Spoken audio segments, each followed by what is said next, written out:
نحمده ونستعينه ونستغفره ونعوذ بالله من شرور أنفسنا ومن سيئات أعمالنا من يهده الله فلا مضل له ومن يضلل فلا هادي له أشهد أن لا إله إلا الله وحده لا شريك له وأشهد أن محمدا عبده ورسوله وبعد. أيها الإخوة, salah satu kalimat dalam bahasa Arab yang dibenci oleh seluruh kaum muslimin, seluruh firqah yang 72 itu sama dengan Ahlus Sunnah,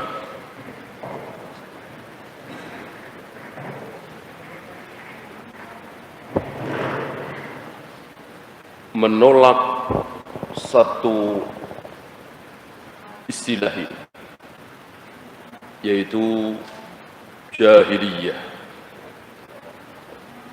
Jahiliyah sebuah kalimat yang disepakati kebatilannya oleh seluruh kaum muslimin. Beda dengan istilah sufi, tasawuf. Sebagian kaum muslimin membencinya, sebagian kaum muslimin mencintainya. Sebagian kaum muslimin menolaknya, sebagian kaum muslimin menerimanya. Beda dengan istilah jahiliyah. Kalau istilah harakiyah, sebagian menerima, sebagian menolak. Tentu di sini ahlu sunnah berbeda dengan ahlul bidah. Nah, adapun jahiliyah ini sepakat seluruh kaum muslimin. Ahlus sunnah, Mu'tazilah, Jahmiyah, Jabariyah, Asy'ariyah, Maturidiyah menolak kalimat ini, jahiliyah. Nah, simbol dari keburukan, simbol dari Abu Jahal, Abu Lahab. Abu Jahal, Abu Lahab yang pertama kali diberi predikat sebagai jahiliyah. Tapi antum tahu, insyaallah, bahwa sebagian saudara-saudara kita kaum muslimin mengamalkan sifat jahiliyah. Sifatnya Abu Jahal, Abu Lahab diamalkan oleh sebagian saudara-saudara kita. Tentu mereka tidak merasa. Kalau mereka merasa, mereka sadar, mereka tahu dan mengamalkan, nekat namanya. Enggak ada. Karena ini bukan syahwat, ini syubhat. Kalau syahwat tahu, para pelacur tahu kalau mereka sedang berbuat dosa, tahu. Para koruptor sadar kalau mereka sedang berbuat salah, sadar. Adapun syubhat, mereka tidak sadar, mereka tidak tahu kalau apa yang sedang mereka lakukan ini dosa. Nah, ini insyaallah ta'ala yang akan kita bahas, bagaimana sifat jahiliyah, kelakuan jahiliyah, tapi diamalkan oleh kaum muslimin.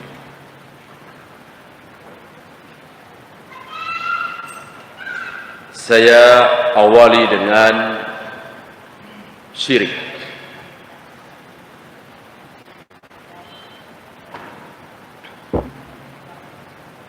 Bagaimana ciri khas Abu Jahal Abu Lahab dalam beragama? Antum jangan mengira bahwa Abu Jahal Abu Lahab ini tidak beragama, ateis, sekuler. Salah besar. Abu Jahal Abu Lahab beragama. Abu Jahal Abu Lahab mencintai Allah.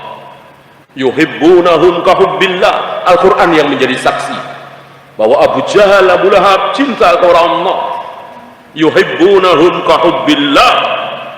Abu Jahal Abu Lahab itu mencintai berhala-berhala itu sama dengan, teruskan, sama dengan mereka mencintai Allah. Berarti Abu Jahal Abu Lahab mencintai Allah. Tapi bersamaan dengan itu, selain mereka mencintai Allah, mereka juga mencintai Latta, Uzza, Hubal, Mana, terusnya sebagai ilah. Ada saudara kita yang mencintai masjid, mencintai Ka'bah, dan juga mencintai kuburan keramat. Ada? Ada. Ini dia. Orang yang bertauhid cinta kepada masjid, cinta kepada Ka'bah, tapi nggak ada rasa cinta kepada kuburan keramat. Itu al-muwahhidin. Orang yang bertauhid nggak ada rasa cinta. Melihat kuburan keramat, ya biasa aja, nggak ada bedanya. Nggak ada bedanya. Antum kira kuburan Nabi, kuburan Abu Bakar, kuburan Umar, kuburan Aisyah, kuburan Abu Hurairah, kuburan Khalid bin Walid, kuburan Mugis, kuburan Barirah, dibedakan apa disamakan? Disamakan. Nggak ada bedanya. Ketika mereka sudah mati, kuburannya sama. Membedakan kuburan itu cuman dalam satu masalah. Apa? Harus kuburan ini dengan kuburan ini memang harus dibedakan. Tapi dalam hal apa? Ini kuburan Pak Haji, sebelah kirinya kuburan pendeta. Boleh apa tidak? Tidak boleh. Masa itu? Ini kuburan Pak Haji, kuburan Pak Kiai, kuburan saudara kita sesama muslim, kuburan pendeta pastor sebelah sono. Tidak boleh dicampur. Harus dipisah. Itu doang. Adapun sesama muslim, kuburannya dibedakan. Ini ahli ibadah yang jarang sholat, sebelah sono kuburannya. Yang suka minum khamr sebelah sono, sholat juga, minum khamr juga, berjudi, sebelah sono, pojokan sono. Nggak ada seperti itu. Membedakan kuburan. Lihat saudara-saudara kita kaum muslimin, kuburan ini dengan kuburan ini beda. Oh, ini kuburan para wali, ini kuburan Kiai Haji, ini kuburan Syekh Fulan, dibedakan dengan kuburan kaum muslimin yang lain. Kalau kuburan itu boleh dibedakan, tentu para sahabat yang pertama kali membedakan kuburan Nabi, kuburan Abu Bakar, kuburan Utsman, kuburan Ali dan seterusnya. Tidak ada, semuanya sama dibagi. Nabi dibedakan karena kekhususan bahwa secara tempat bahwa para nabi, para rasul harus dikubur di tempat di mana nabi tersebut meninggal. Meninggal di pinggir kali, ya di pinggir kali itu dikuburkan. Meninggal di bawah pohon, ya di bawah pohon itu dikuburkan. Nabi Muhammad sallallahu alaihi wasallam meninggal di kamarnya Aisyah, di hujrahnya Aisyah, maka di tempat itulah beliau harus dikuburkan. Dan ini menghalangi kebaikan. Kalau seandainya kuburan itu ada kebaikannya, kan kaum muslimin tidak bebas masuk kamar Aisyah, ya kan? Kaum muslimin tidak mungkin bebas keluar masuk kamar Aisyah. Maka sedikit sekali hari itu para sahabat kaum muslimin, para tabi'in yang kubur Nabi. Kan rumahnya Aisyah, kamarnya Aisyah, ya. Nah, jika kuburan itu mendatangkan berkah, mendatangkan kebaikan, oh berarti sayang sekali. Kubur manusia termulia tidak bisa dikunjungi oleh kaum muslimin, kan sayang sekali. Hilang kebaikan. Ini menunjukkan apa? Bahwa keberkahan itu tidak muncul dari kuburan, muncul di masjid, di Ka'bah, di Masjidil Haram, Masjid Nabawi, Masjidil Aqsa. Itu pun harus dengan amal. Tanpa amal nggak dapat apa-apa. Antum habis puluhan juta mendatangi Mekah, Ka'bah, sampai sono, cekrek sono, cekrek sini, foto sana, foto sini, tawaf enggak, sa'i enggak, sholat enggak, mencium hajar aswad enggak, menyentuh rukun yamani enggak. Dapatkah kebaikan dengan mendatangi Ka'bah itu? Enggak ada kebaikan. Harus dengan amal. Ya. Nah, apa ciri khas Abu Jahal, Abu Lahab, orang-orang jahiliyah yang ditiru oleh sebagian kaum muslimin? Dan ini bukan hanya Abu Jahal, Abu Lahab ya, seluruh bentuk kejahiliyahan yang nanti juga akan dicontohkan oleh Yahudi dan Nasrani.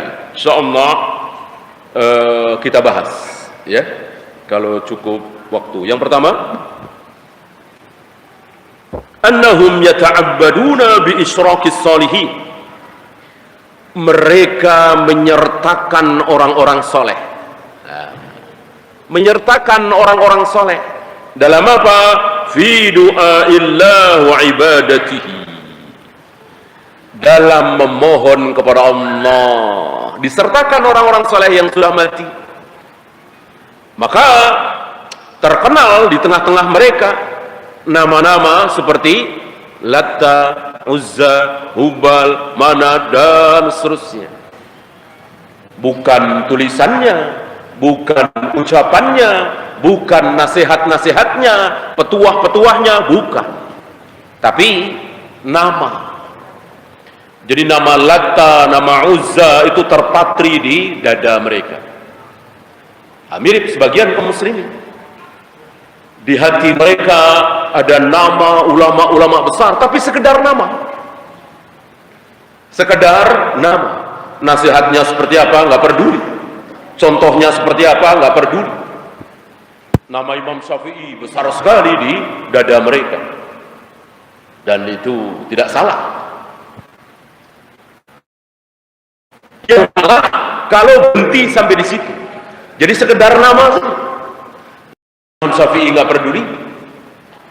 Imam Syafi'i mengatakan haram jamaah kedua. Mereka nggak peduli. Kan terkenal fatwa Imam Syafi'i. Jamaah kedua bid'ah. Tiga imam madhab kecuali Imam Ahmad ya, membid'ahkan jamaah kedua bersama imam rawatib sempat jamaah pertama. Ya.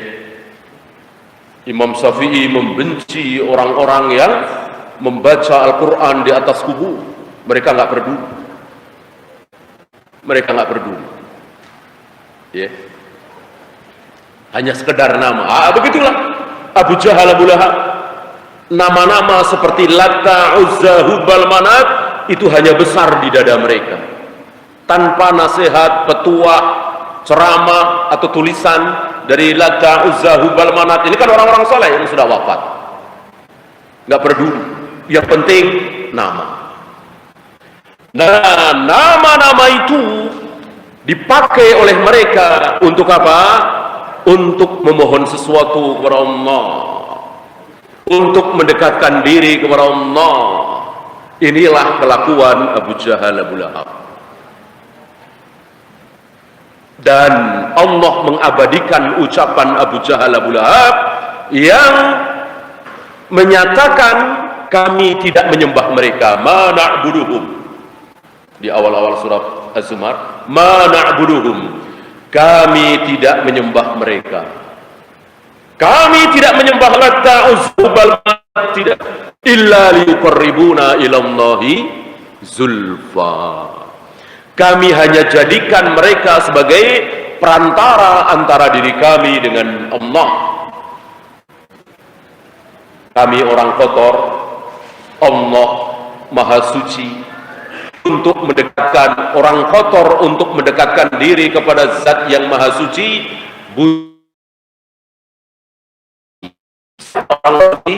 mereka ini Latta, Uzza, Hubal, Manat. Inilah kelakuan Abu Jahal, Abu Lahab yang ditiru sebagian saudara-saudara kita.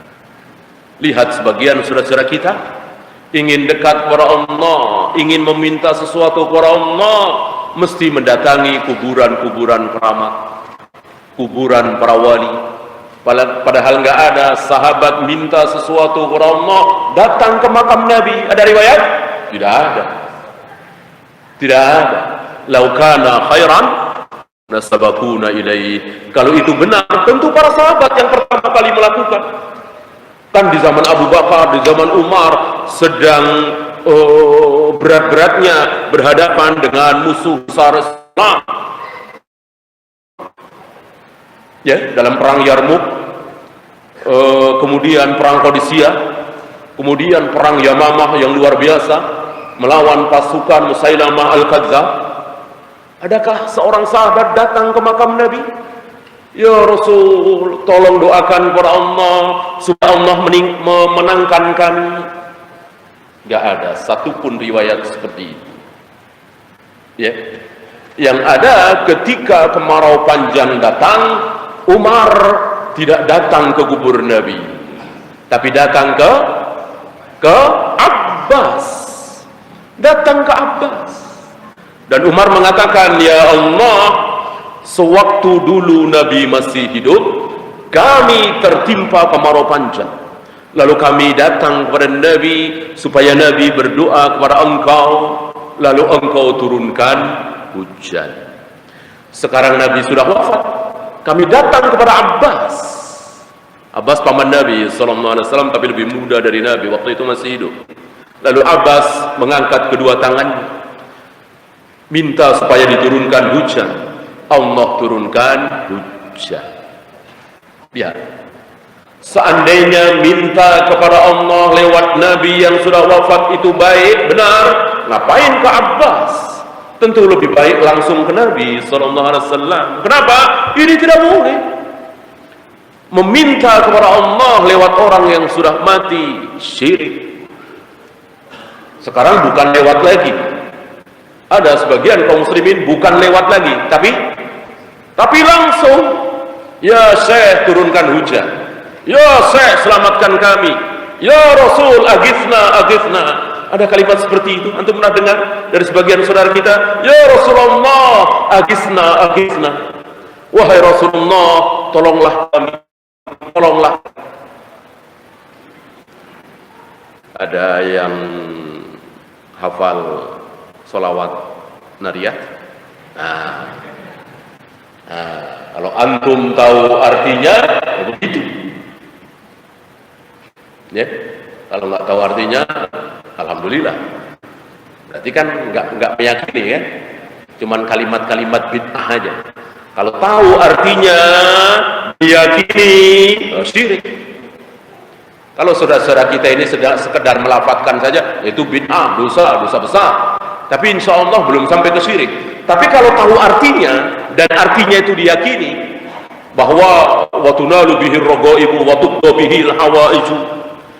Dengan Nabi semua keinginan pasti terlaksana, semua bahaya bisa ditolak oleh Nabi SAW. Ini syirik. Ini syirik. Kufur. Alhamdulillah kalau saudara-saudara kita tidak tahu artinya. Ya. Yang bagus tentu tahu artinya, faham maknanya, kemudian tahu kalau itu batil. Kan harus belajar. Harus dipelajari. Ya, belajar tauhid, insya Allah akan tahu kebatilan sholawat nariyah. Entah berapa juta kaum muslimin di negeri kita ini yang menghafalnya, melantunkannya dengan nyanyian dan seterusnya. Ya. Ini sifat jahiliyah ternyata ditiru oleh sebagian kaum muslimin. Kita lanjutkan yang kedua. Annahuna fi dinihim, berkelompok-kelompok dalam agamanya. Ini sifat jahiliyah. Antum kira Abu Jahal, Abu Lahab dan teman-temannya berada dalam satu madhab? Tidak. Berada dalam satu firqah? Tidak. Berada dalam satu keyakinan? Mereka masuk dalam kaidah umum, kullu firqatin tatafarraq. Setiap firqah akan berfirqah lagi, akan pecah lagi. Ya, kita lihat Syiah pecah menjadi berapa? Kita lihat Mu'tazilah pecah. Kita lihat Khawarij pecah. Sesama Khawarij saling mengkafirkan. Hari ini ada kubu ini, ada kubu ini, padahal sama-sama Khawarij. Dasar mereka adalah dasar Khawarij, mengkafirkan pelaku dosa besar. Intinya di situ. Tapi saling menyalahkan. Ya, yang ini, yang itu, antum bisa saksikan hari ini. Saling menyalahkan, bahkan saling mengkafirkan. Ya, apakah Khawarij di Indonesia ini semuanya setuju dengan ISIS? Semuanya pro ISIS? Tidak. Ada yang pro, ada yang tidak. ISIS jelas Khawarijnya. Apakah Khawarij di negeri kita ini semuanya pro dengan ISIS? Tidak. Ini kebenaran ucapan para ulama, kullu firqatin tatafarraq. Setiap firqah akan berfirqah lagi. Nah, inilah jahiliyah. Maka kalau antum mengatakan apapun yang terjadi, madhab kami adalah madhab Hambali. Nah, ini bisa masuk ke dalam jahiliyah. Apapun terjadi, madhab kami adalah Syafi'i. Apapun yang terjadi, kami adalah bermadhab Maliki. Ada ayat, ada hadis bertentangan dengan madhab kami pilih madhab kami, jahiliyah. Bisa terancam masuk ke dalam jahiliyah. Bermadhab-madhab, berfirqah-firqah, kullu hizbin bima ladaihim farihun. Merasa bangga dengan hizib mereka masing-masing, merasa bangga dengan kelompok mereka masing-masing, tidak bangga dengan Islam, dengan dalil. Ini sifat jahiliyah. Jangan sampai sifat ini melanda kita. Walaupun yang kita ucapkan Imam Syafi'i, Syekh Albani, Syekh bin Baz. Ini kan Syekh bin Baz. Apa iya beliau berfatwa salah? Oh, ini kan Syekh Albani. Apa iya Syekh Albani fatwanya salah? Nah, ini bisa. Sifat jahiliyah bisa masuk di sini. Siapapun bisa salah. Ya, siapapun selain Nabi bisa benar, bisa salah. Illa sahibu hadzal qabr, kecuali penghuni kubur itu. Kata siapa? Kata Imam Malik sambil menunjuk kubur Nabi sallallahu alaihi wasallam, karena Imam Malik kan memberikan muhadarahnya di Masjid Nabawi. Ya, disitulah kubur Nabi sudah masuk ke area masjid waktu itu kan. Di zaman Imam Malik sudah masuk. Zaman Abu Bakar belum, zaman Umar belum, sampai zaman Ali, zaman Muawiyah belum.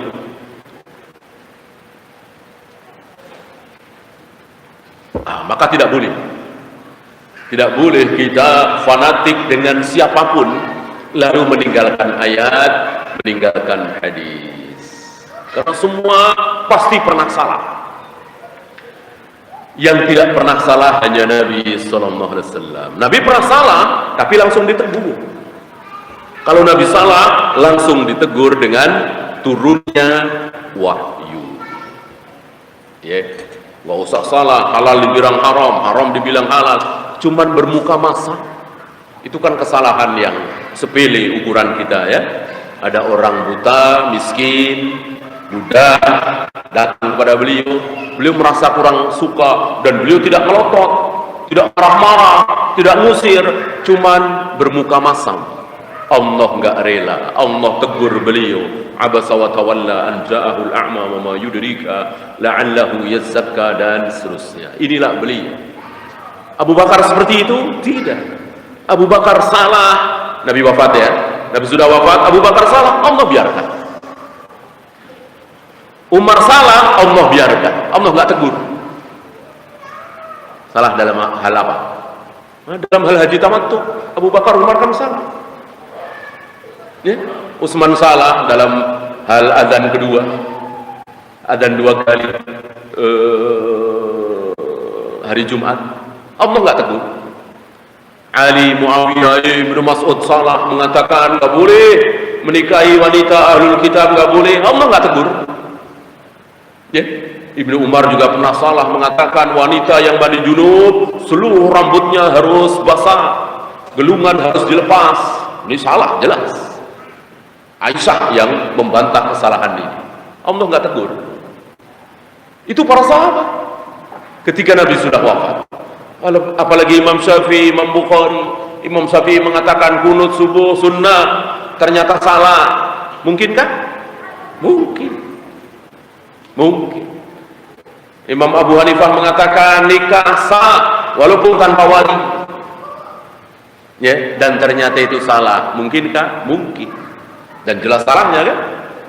Antum yang belajar hadis tentu tahu.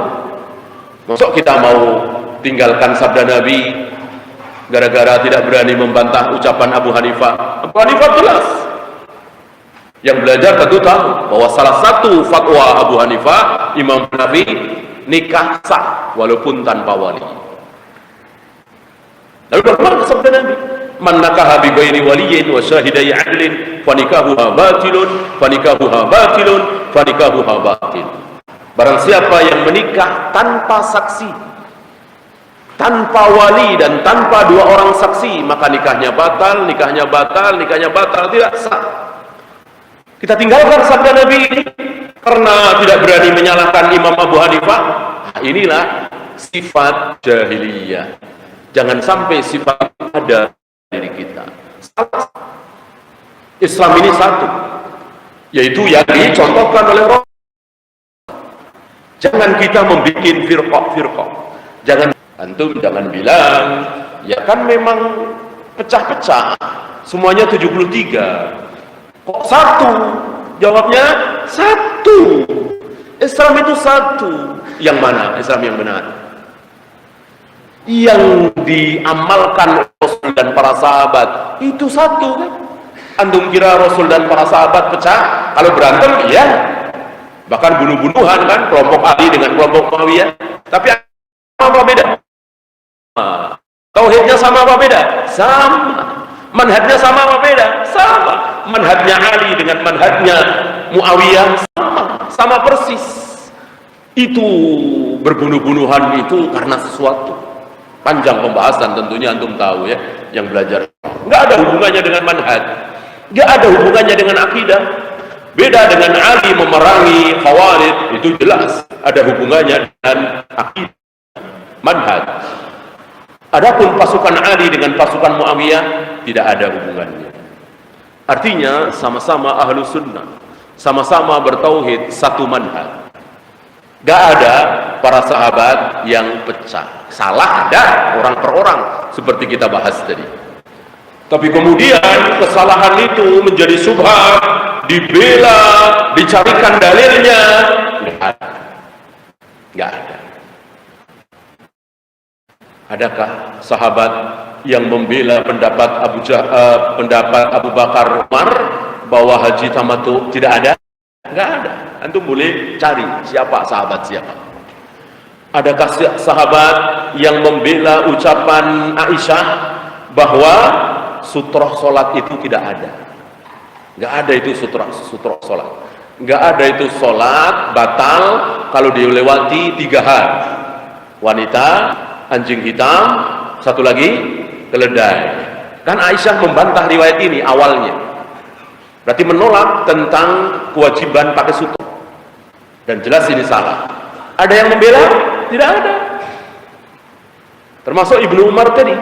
mengatakan bahwa wanita mandi junub yang biasa menggelung rambut harus dibuka gedungannya, harus basah semuanya sampai ke akar-akar rambut. Gak ada seorang sahabat pun yang membela pendapat ini. Nah, itu bedanya kesalahan sahabat dengan kesalahan Imam Syafi'i misalnya. Hari ini ada yang membela kesalahan Imam Syafi'i, kalau kunut subuh itu sunnah, ada yang membela nggak? Jutaan. Nah, itu salahnya, itu bedanya. Ya, ada yang membela. Itu kesalahan setelah sahabat. Adapun sahabat nggak ada yang membela. Maka tidak bisa dikatakan sudah zaman sahabat, nggak bisa. Kesimpulan itu terlalu bulu. Yang boleh dikatakan sekedar sahabat pernah salah.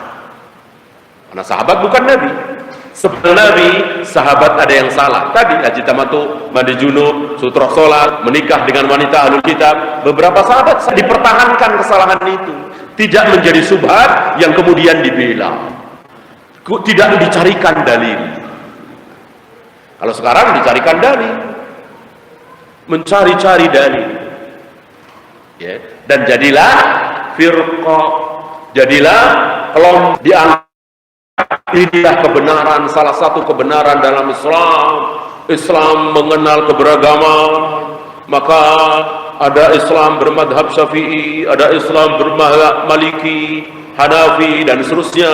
Seolah itu Islam ada 4. Tentu salah besar. Tentu salah besar. Islam itu cuma satu yang benar, ya, yaitu yang dicontohkan oleh Rasul dan para sahabat. Ada yang lain? Tidak ada. Bahwa di kemudian hari ada madhab Syafi'i, madhab Maliki, namanya juga madhab. Madhab apa sih?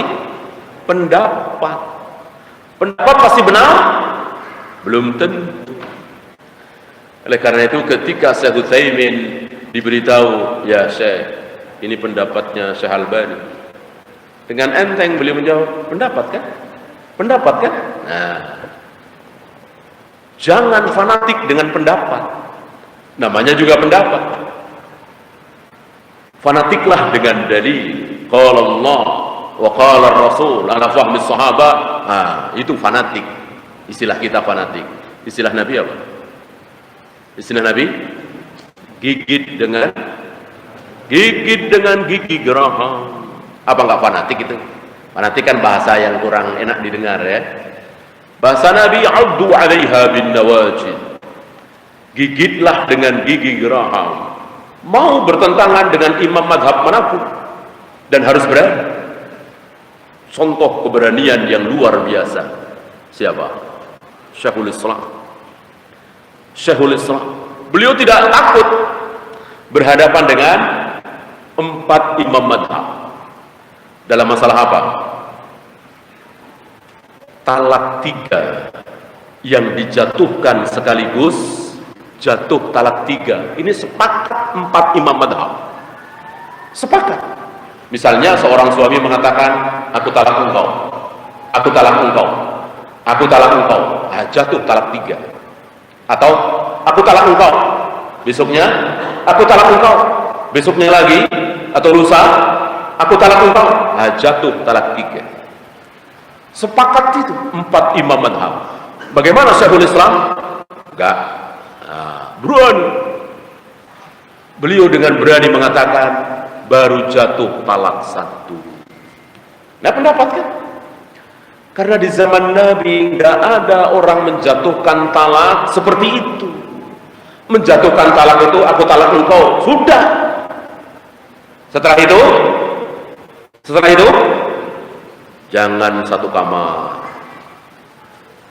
Si istri pakai jilbab, tapi masih harus serumah. Makannya istri, minumnya istri, nafkahnya istri, pakaiannya istri, tempat tinggal istri, masih kewajiban suami.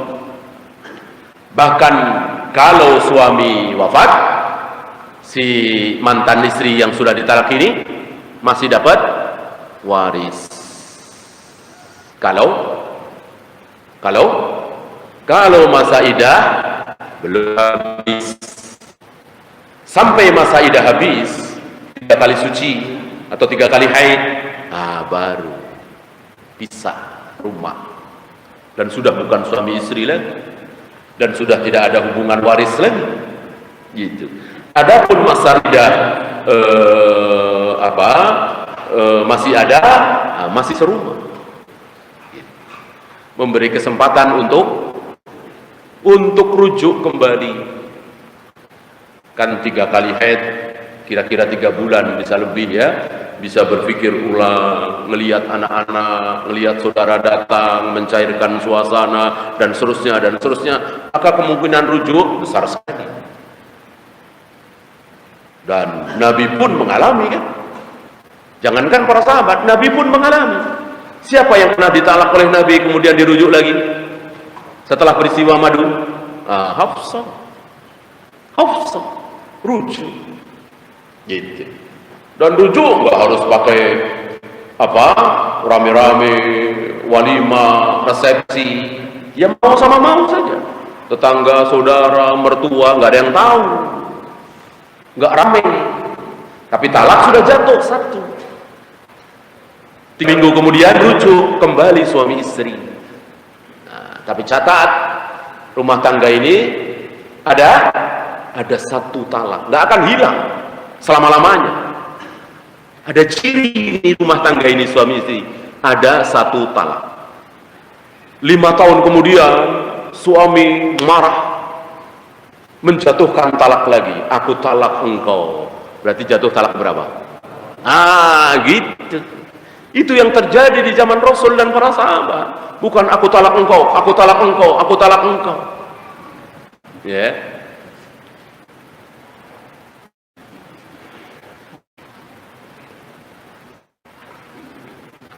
Walaupun kita sudah bertekad bulat, nggak mungkin saya kembali lagi kepada dia karena ahli maksiat, akhlaknya buruk sekali, begini kagak.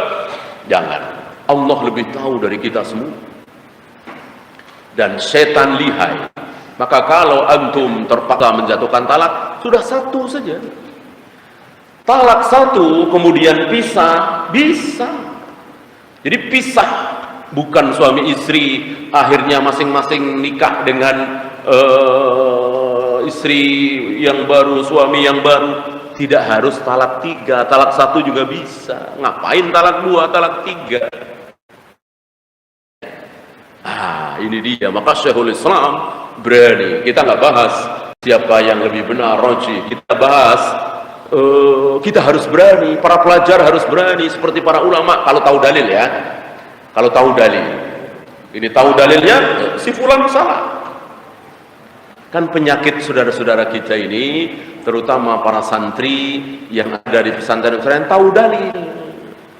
Tahu dalil, kan mereka baca Sahih Bukhari, baca Sahih Muslim, ya. Tapi tidak berani meninggalkan gurunya, tidak berani meninggalkan syekhnya, tidak berani menyalahkan kelompoknya, madhabnya. Maka dalil yang mereka ketahui, dalil yang mereka pelajari, istilahnya jadi pajangan saja, tidak diamalkan. Ya, ambil contoh masalah jenggot misalnya. Ya, para santri itu yang pesantren Nahdiyin misalnya, apa enggak baca hadis tentang jenggot? Insya Allah baca.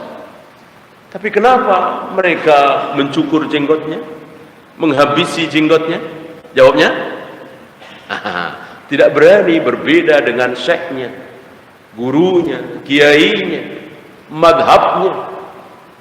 Ya, apalagi ketika jenggot itu menjadi ciri khas orang yang mereka benci. Kalau jenggot, apalagi sampai celana cingkrang, Wahabi ente. Makin nggak berani. Padahal kan sunnah Nabi. Gimana ini kan sunnah Nabi? Sunnah Nabi ditinggalkan, takut dibilang Wahabi. Aneh sekali. Sangat aneh sekali. Beda dengan kita. Oleh karena itu kita nggak boleh takut dibilang Nahdiyin misalnya, kalau mereka mengamalkan kebiasaan yang sunnah.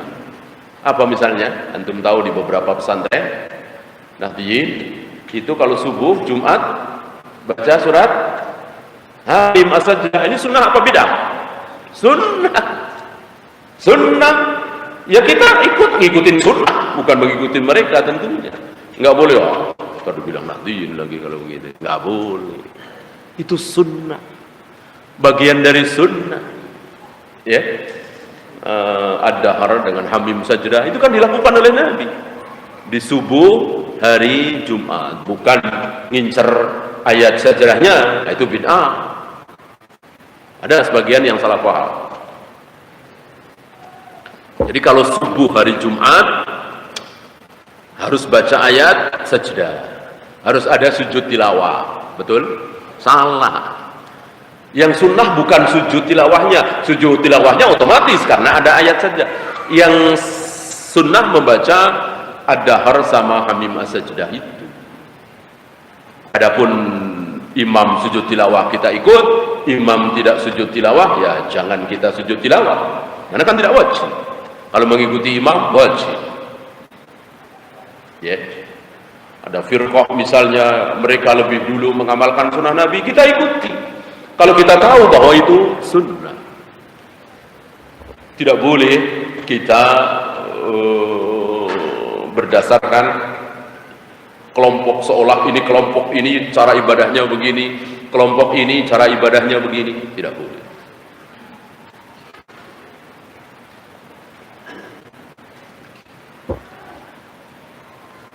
Kita lanjutkan yang ketiga.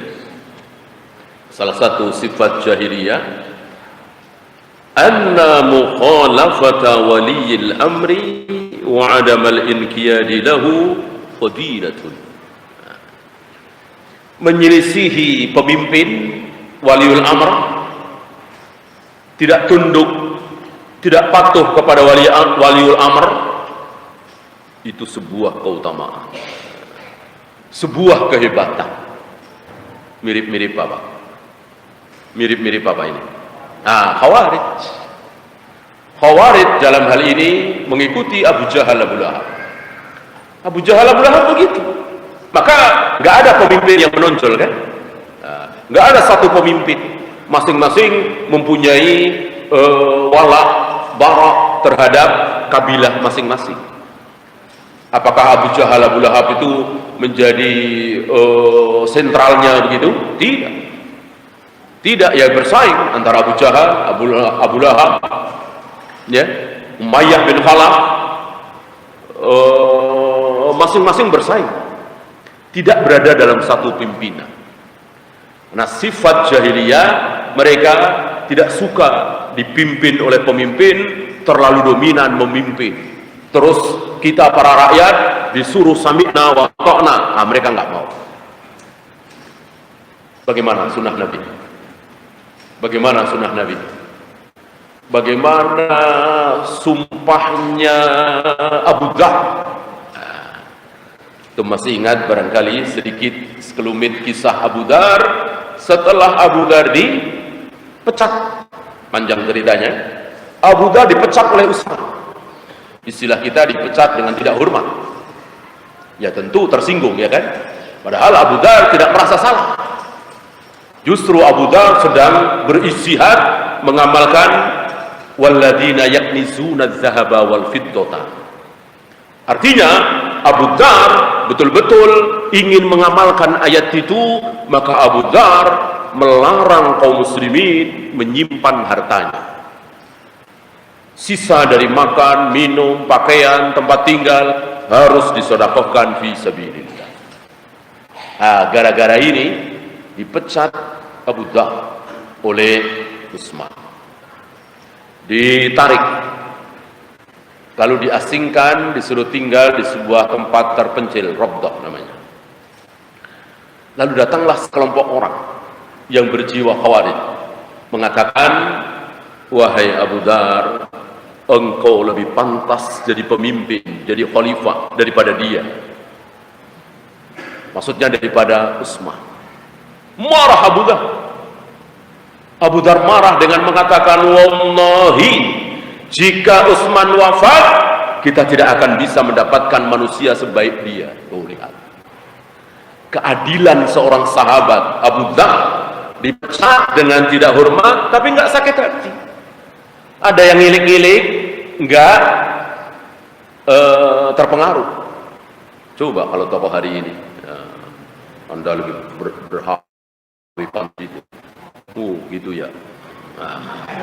Kayaknya benar juga. Agar tidak pergi, marah lalu bersumpah Abu Dzar, wallahi seandainya Utsman menyuruh aku menyeberangi lautan, akan aku seberangi.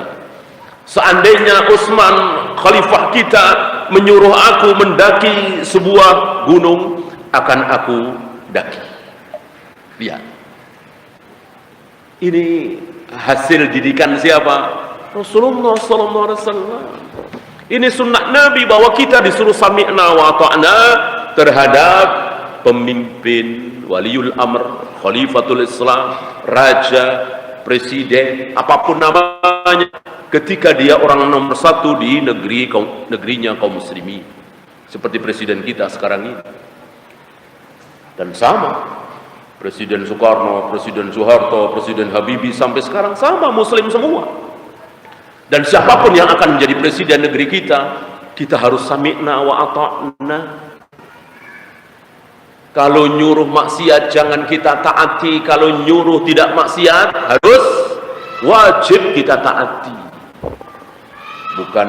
Bukan nyuruh yang baik, bukan. Berarti kalau nyuruh yang buruk menurut akal kita nggak taat, nggak boleh. Tetap kita taati, kecuali nyuruh dosa. Nyuruh maksiat, nyuruh motong jenggot, nyuruh buka jilbab, menyuruh berpakaian isbal, menyuruh jangan sholat berjamaah dulu kalau kerjaan belum selesai, tentu tidak boleh kita taati. Adapun sekedar menyuruh pakai helm kalau naik motor, berhenti di lampu merah, kemana-mana bawa KTP dan seterusnya, wajib kita taati karena ini bukan maksiat. Inilah ahlus sunnah, inilah Rasul dan para sahabat. Abu Jahal, Abu Lahab tidak ada ketaatan kepada pemimpin. Ini lawan kata siapa? Nah, karena kesesatan itu begitu. Ada kesesatan ke kanan, ada yang terlalu ke kiri. Ahlus sunnah di mana? Salaf di mana? Di tengah-tengah. Ya, ini kan diikuti oleh Khawarij. Khawarij itu nggak ada ketaatan.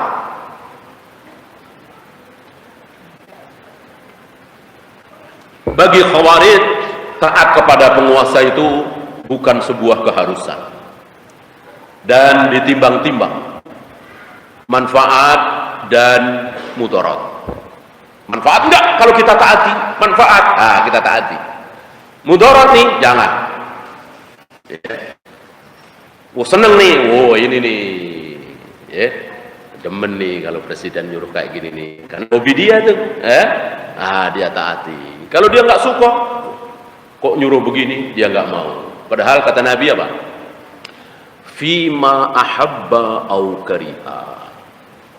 Apa yang dia sukai, apa yang dia benci, ketika itu bukan maksiat, wajib ditaati.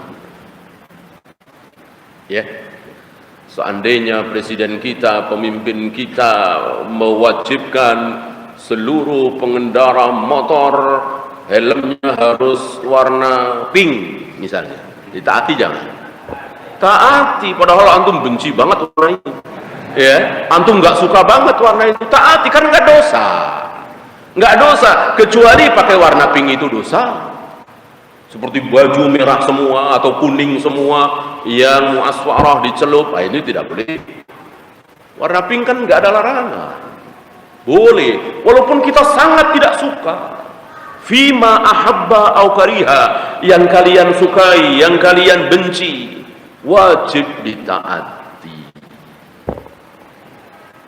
Sama dengan istri terhadap suami, sama dengan anak terhadap orang tua. Untuk taat kepada orang tua jangan nunggu apa? Jangan nunggu orang tuanya soleh. orang tuanya baik hati, orang tuanya rajin sholat, orang tuanya jauh dari zina, khamr, judi, baru kita anak taat. Kalau orang tua pemabuk, orang tua jarang sholat, orang tua sering berzina, ngapain kita taati? Betul? Salah. Orang tua jarang sholat, orang tua malam-malam pulang mabuk, sempoyongan, nyuruh kita sebagai anak untuk melakukan sesuatu, wajib kita taati. Asal sesuatu itu halal, bukan haram. Ya. Sama dengan istri terhadap suami. Istri untuk taat kepada suami, jangan nunggu suami menjadi orang soleh, selalu berjamaah di masjid, selalu baca Al-Quran, jauh dari zina, khamr, judi dan seterusnya, kita taati. Kalau jarang sholat, kalau suka mabuk, istri nggak perlu taat, salah. Selagi masih suami istri, wajib taat. Kecuali suami kafir. Suami kafir tentu sudah bukan suami istri lagi. Ketika suami istri, misalnya suami murtad, maka sudah tidak boleh sebagai suami istri lagi. Fasah istilahnya. Oleh karena itu ketika Zainab putri Nabi masuk Islam, sementara suaminya Abul As belum masuk Islam, belum mau masuk Islam, Zainab oleh Nabi langsung diboyong, dibawa ke Madinah. Nggak pakai musyawarah, nggak pakai ini, nggak pakai itu. Kalau suami yang sah, tentu orang tua harus minta izin kepada suami. Suami anak kita punya anak perempuan yang sudah bersuami, anak kita mau kita ajak umroh misalnya, atau kemana misalnya, harus seizin suaminya, mantu kita. Nabi tidak, karena memang bukan mantu lagi, tidak sah. Seorang muslimah berada di bawah seorang suami yang kafir tidak sah, maka sudah bukan suami istri lagi, maka langsung dibawa oleh Nabi SAW. Beberapa tahun kemudian Abul As masuk Islam, maka Nabi serahkan kembali Zainab putri beliau kepada Abul As tanpa akad nikah baru. Ya, tanpa akad nikah baru. Dari sini keluar hukum bahwa seorang wanita yang suaminya murtad, dia boleh pilih mau langsung nikah lagi dengan laki-laki lain yang muslim, atau menunggu siapa tahu suaminya kembali kepada Islam, masuk Islam, gitu ya. Atau seorang suami istri yang istrinya, seorang suami istri Hindu misalnya, seorang suami istri Hindu, si istri masuk Islam, dan dia mengajak suaminya untuk sama-sama masuk Islam, suaminya tidak mau, maka si istri ini masuk Islam dan tentu pisah dengan suaminya, tidak boleh satu rumah lagi. Nah, si istri ini boleh menikah lagi dengan laki-laki lain yang muslim, atau dia menunggu siapa tahu suaminya masuk Islam.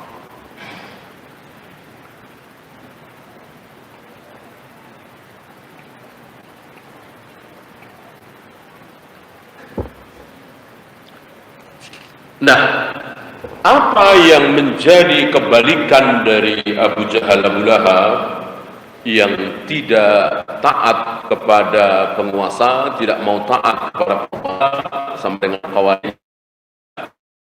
ini sangat bertentangan, bertolak belakang dengan satu firqah yang hari ini luar biasa jumlah mereka, bahkan punya satu negara khusus, yaitu Rafidah. Bagi Rafidah, taat kepada penguasa mutlak. Ya. Kalau kita kan tidak mutlak. Ati'ullah wa ati'ur rasul wa ulil amri, apa wa ati'u ulil amri. Wa uli tanpa ati'u artinya apa? Taat kepada Allah mutlak, taat para Rasulullah mutlak. Apapun perintah Allah dan Rasulnya, masuk akal nggak masuk akal, masuk nurani nggak masuk nurani, wajib kita taati. Adapun taat kepada pemimpin waliul amr tidak mutlak. Artinya kalau bukan maksiat kita taati, kalau perintah maksiat tidak boleh kita taati. Beda dengan Rafidhah. Rafidhah nggak peduli mau maksiat, mau taat, ketika itu perintah waliul amr sami'na wa ta'na. Itu sangat bersebelahan, sangat bertentangan antara Khawarij dengan Rafidhah, antara Abu Jahal Abu Lahab tadi dengan Rafidhah. Nah, Ahlus Sunnah berada di tengah. Dan begitulah Ahlus Sunnah selalu berada di tengah. Dan begitulah kaum muslimin disebut ummatan wasata, umat yang pertengahan di antara dua kelompok sesat yang mendahului kaum muslimin, yaitu Yahudi dan Nasrani. Yahudi yang mencari ilmu, berilmu, mencari ilmu tapi tanpa amal. Nasrani beramal tapi tanpa ilmu. Kaum muslimin diawali oleh Rasul dan para sahabat berada di tengah-tengah. Cari ilmu kemudian diamalkan, cari ilmu kemudian diamalkan, cari ilmu kemudian diamalkan. Bahkan para sahabat menghitung khusus 10 ayat, diamalkan dulu baru nambah.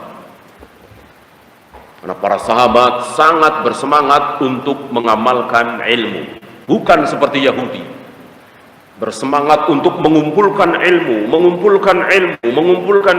tanpa amal. Nasrani beramal tanpa ilmu. Maka tidak ada pertanyaan kaum Nasrani, Pak Pendeta, Pak Pastor, pertanyaan ilmiah nggak ada. Apakah betul Yesus panutan kita memerintahkan kita seperti ini? Bikin gereja, nyanyi-nyanyi di gereja, habis nyanyi-nyanyi nangis-nangis di gereja. Ada seperti ini dari Yesus kita? Gak ada pertanyaan seperti ini. Jadi agama itu seolah keluar dari mulut pendeta pastor. Mirip sebagian kaum muslim. Antara muslim yang berani nanya, Pak Kiai, apakah betul Rasul menyuruh kita seperti ini? Kalau ada yang mati, Rasul nyuruh kita mentahlilkannya 3 hari, 7 hari, 40 hari, 100 hari. Apakah Rasul mencontohkan seperti ini? Nggak ada pertanyaan itu. Kalau ada, ya siap-siap keluar dari ini. Ya, siap-siap keluar dan ngaji sunnah. Ngaji sunnah seperti antum, ada pertanyaan. Apakah Rasul dan para sahabat contohkan? Kalau ada kematian, ditahlilkan 3 hari, 7 hari, 40 hari, 100 hari. Kalau melewati 12 Rabiul Awal, ceramah khusus, sholawat khusus, berkumpul secara khusus. Apakah ini dicontohkan oleh Rasul dan para sahabat? Nah, tidak ada pertanyaan ilmiah itu. Mestinya kan ada. Harus ada. Karena agama ini sudah dijalankan dengan baik dan sempurna oleh siapa? Oleh Rasul dan para sahabat. Al-Quran dan Sunnah sudah diamalkan dengan baik dan sempurna oleh siapa? Oleh Rasul dan para sahabat. Kita tinggal mengikuti, meniru, mencontoh. Ittiba'. Jangan menambah-nambah. Kurang boleh, yang memang boleh kurang. Boleh kurang, boleh. Ya. Nabi sholat malam 11 rakaat, kita cuman 5 rakaat. Boleh apa tidak? Boleh. Bahkan 3 rakaat. Bahkan Muawiyah pernah melakukan 1 rakaat. 1 rakaat. Ketika sebagian orang mencibir Muawiyah, dibela oleh Ibnu Abbas. Bahwa apa yang dilakukan oleh Muawiyah ini sunnah. Yaitu sholat malam cuma 1 rakaat.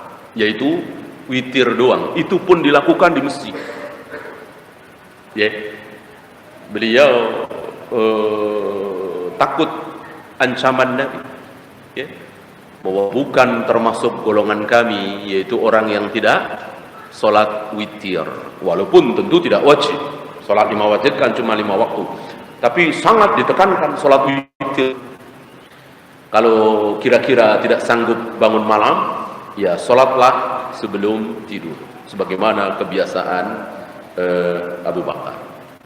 Ya.